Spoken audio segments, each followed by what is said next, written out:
you could be saving tens of thousands, if not hundreds of thousands of dollars. Hey everyone, how's it going? It's been a couple weeks. Sorry about that. Been pretty busy getting ready for a show for my woodworking business. I do Uncommon Creations on Facebook. This week we're going to talk about loans. But before I start, you should definitely subscribe to this channel below. Like, comment, share, or do your thing. So this week we will be talking about loans and paying off and what we should actually be paying off in terms of loans. The famous method, I'll say, is the snowball method. The snowball method is essentially coined by another guy named Dave. But it essentially means you pay your lowest amount and then move up to the second lowest amount and then keep moving up until you start paying off more and more loans. It's called the snowball because you pay off one and it gets bigger, bigger, right? Now, that's not a bad method. It's not going to save you the most money. What it's going to do is set up a mindset for you to start paying off loans. The problem with it, and the reason I don't personally like it, is because I believe it makes everyone out to be stupider than what we are. And the reason why I say that is because it essentially says, hey, make it easy on yourself, pay the lowest debt, and then keep moving on, moving forward, moving up, and paying off the highest debt at the end. That's not always the right thing you should do. If you have a car loan that has $4,000 left on it, and it's 4 years into its 5-year term, there's really no point to paying off that loan. And the reason why is because you're not saving any money on interest because you already paid all the interest. Now, if you had an SUV that you just started a loan, that's where you put your money. That's where you put your extra payments. I do want to say the snowball method is good if you want to just keep it simple. That's fine, but you're leaving money on the table by doing that method. And I'll explain, and I'm going to go through several scenarios of different kinds of things you will see whenever we look into these loans I'm going to be talking about. Most people don't have lump sums that they can put on loans, but for this example, we're going to assume we do. So assume we both got bonuses at the end of the year, and then we got our tax return, and we're sitting on, say $7,500, right? And that's $7,500 you can do a couple things with. You're going to pay off debt, or you're going to spend it.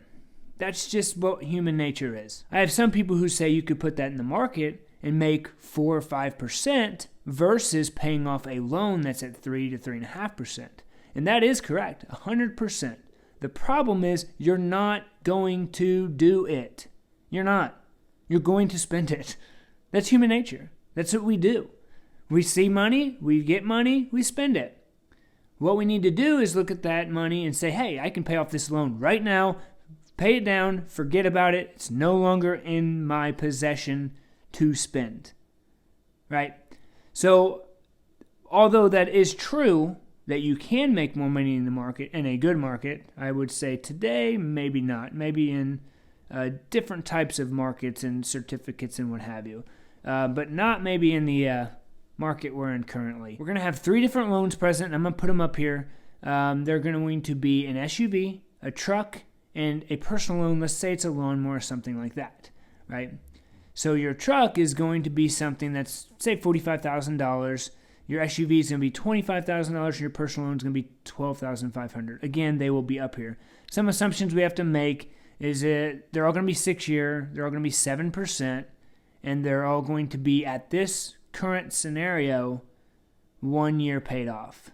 Okay, so with all that information up there, we're going to kind of go through a scenario of paying down $7,500 after 1 year, right? So the snowball method is going to tell you need to go after the lawnmower personal payment. But is that correct? Before I tell you whether or not that is correct, I'm actually going to read off, so I'm going to be looking down the interest that you will pay on these loans. For instance, the SUV, $25,000 at 7% for 6 years, you're going to pay $5,688 in interest.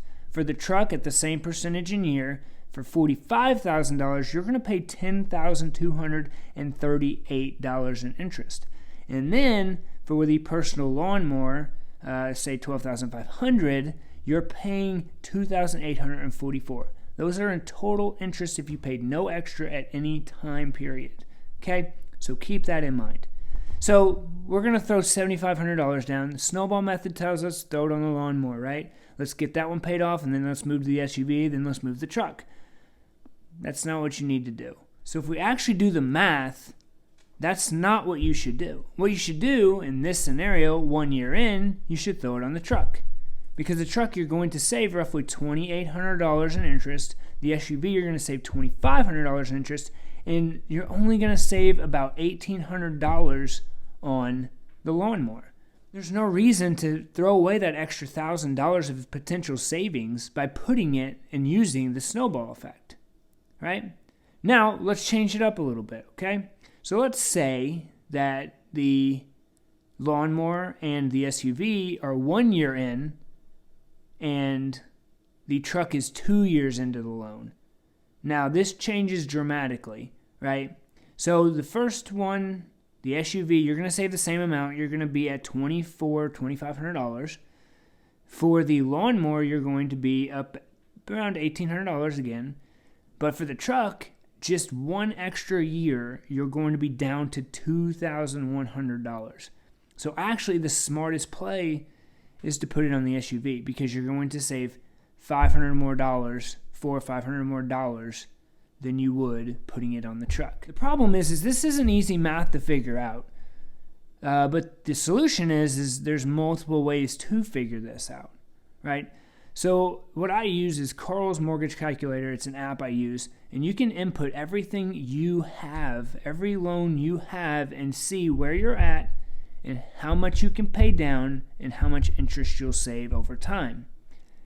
Another one is Microsoft Excel uses a great loan amortization schedule, and you can go through that, and if you have a computer that you can see all that and you have Excel on it, you can bring up that template and you can literally put the exact date of your start and literally put inputs of how much you paid off at certain intervals and make changes very easily. Now that one's a little bit more user friendly because it's bigger, you can see more on the Excel sheet, but it's not hard to figure out, and you could be potentially saving thousands of dollars more by using this method. All you have to do is think a little bit. That's what I don't like, again, about the snowball method. It requires no thinking. It's simplistic, which is great, but if it's not going to save you the most money, what's the point?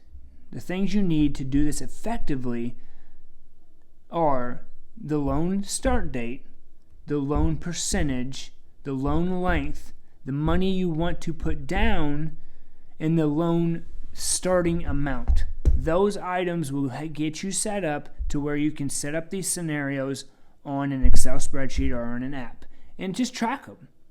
Do some scenarios yourself. Look at a loan that you have. Look at some maybe extra money that you want to throw to that loan. You can start seeing how much you can potentially save. Now, these are small scale loans, right? So we're talking $45,000, $25,000, and what have you. This is not talking about mortgages. Once we start talking about mortgages, you start seeing how putting on any of these, if you have a mortgage, is actually kind of silly. Because the mortgage itself, especially if you're on the front end of a mortgage, is going to be the item that you're going to want to pay off, which is counterintuitive to what the snowball method teaches. Now, the snowball method is going to get you out of debt faster, right? But if you're making your payments and you're doing fine and you just want to start throwing money at loans to get rid of them, and at that point, you're going to want to save as much money as you can. That way is most likely through your mortgage, not through these loans, which is exact opposite of what the snowball method teaches you. Sometimes it's hard to understand some of the stuff.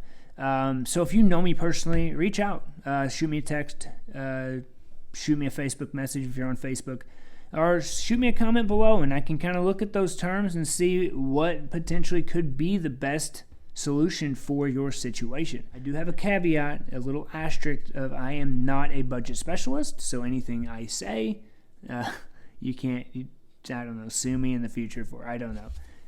But I can help.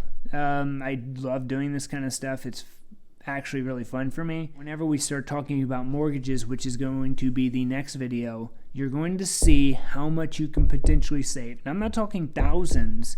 Depending on your financial status, if you will, you could be saving tens of thousands, if not hundreds of thousands of dollars. And I do not lie when I say that, because I have personally done it, and it was fantastic. And I would have never figured it out if I didn't start playing around on Excel loan mortgage amortization sheets when I started looking at buying my second house. So hit like, subscribe to my channel, and comment below, and reach out if you need any help, everyone. Have a great night. Thank you for watching. See you later.